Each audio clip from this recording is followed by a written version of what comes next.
Volodymyr Zelensky, the celebrity-endorsed dictator of the most corrupt nation in Europe. Zelensky is now shaking down our cowardly Congress for more cash at the very moment our own economy and our own borders are collapsing. Watch. We have two key financial needs of the country. That's $38 billion to make up for the deficit of our budget for next year, and other $17 billion that were verified by the World Bank and needed to rebuild the critical infrastructure.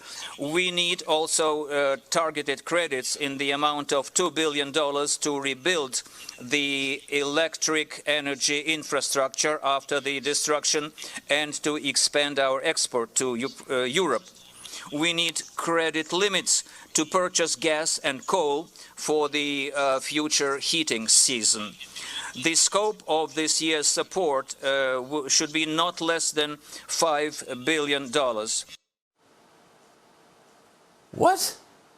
Some uppity foreigner in a T-shirt demanding money for his critical economic needs? We have critical economic needs too, buddy. Who are you, troll? Go away. What? Since when does that guy have a claim on our treasury? So this is the job of people like Sandy Cortez, to remind us again, to break the spell of hypnosis the U.S. Congress is under. We don't owe this guy anything, not one thing. Good luck, pal. That's it. And as our economy degrades and our border is gone, that guy's lecturing us with some Christmas list, like I want this, that, and I want a bicycle too. You better send it, quick. Really?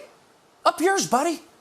And at the same time, dragging us, the entire West, toward nuclear war, telling us we have to nuke Russia. And what does Sandy Cortez do? She affirms it. She's not a progressive. She's a stealthy neocon operative. The entire leadership of the so-called progressive movement is that. They're totally and utterly corrupt.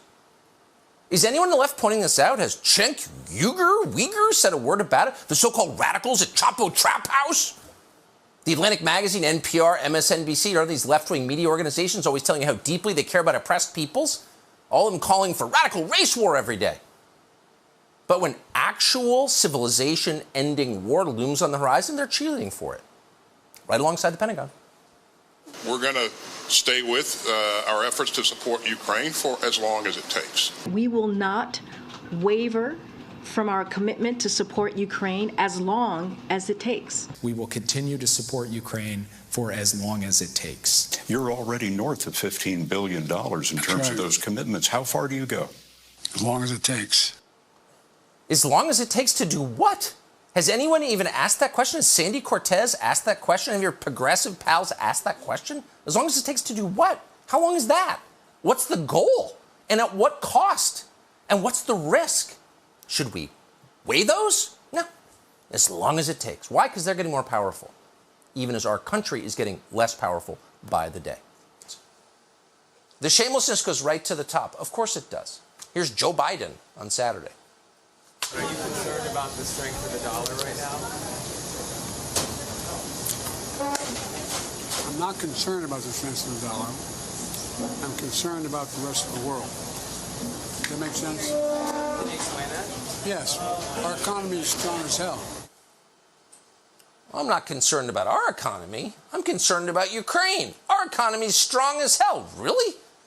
Have you looked at markets? It's not just tycoons who care. That's where your retirement account is. It's way down. And by the way, day to day, you notice inflation. We have record inflation. We could go on about it. We have many times, but you already know. They're telling you, yes, we have inflation because it's kind of hard to deny. Their own fake cooked numbers reflect it. What they're telling you for now is that Republicans are responsible for it. They did this. Remember the Inflation Reduction Act? That's so much for that. Joe Biden is now saying, and we're quoting, if Republicans in Congress get their way, prices will go up and inflation will get worse. It's that simple.